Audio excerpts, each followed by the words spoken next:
Paalala ng mga doktor, hindi kailangang may malaking sugat para makapasok sa katawan ang bakterya na nagdudulot ng leptospirosis. Kaya payo nila sa mga lumusong sa baha, magpakonsulta agad para mabigyan ng gamot.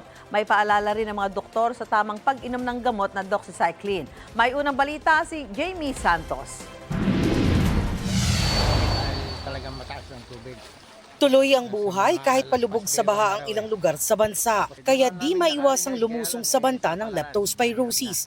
Gaano nga ba ito kadelikado? Ang incubation ng leptospirosis naabot mga 2 to 4 weeks kasi bago lumabas.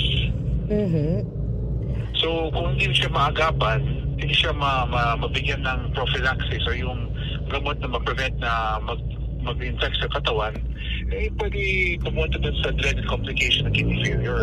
Hindi rin kailangang may malaking sugat para makapasok sa katawan ng bakterya na nagdudulot ng leptospirosis. Any small break sa skin, any small na sugat sa skin, pwede pumasok ang leptospirosis. Problema kasi, hindi niyo makita yung mga maliit na sugat sa balat. So posible pumasok pa rin siya basta ma-expose kayo. Kaya kung hindi maiiwasang lumusong sa baha, mahalagang mag-ingat at gumamit ng sapat na proteksyon.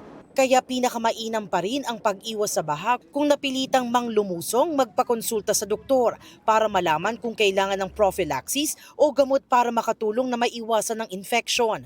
Kasabay nito, paalala ng mga doktor, hindi dapat basta-basta iniinom ang doxycycline.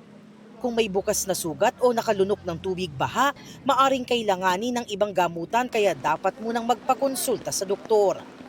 Bawal ang doxycycline sa mga buntis o posibleng buntis.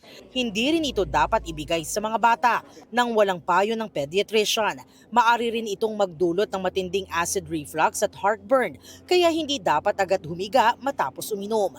Dapat ding maglaan ng 2 oras na pagitan sa pag-inom ng doxycycline at pagkain o pag-inom ng gatas at iba pang dairy products. Posible rin itong magdulot ng yeast infection sa mga babae na maaaring magdulot ng pangangati o iritasyon. Ito ang unang balita. Jamie Santos, GMA News.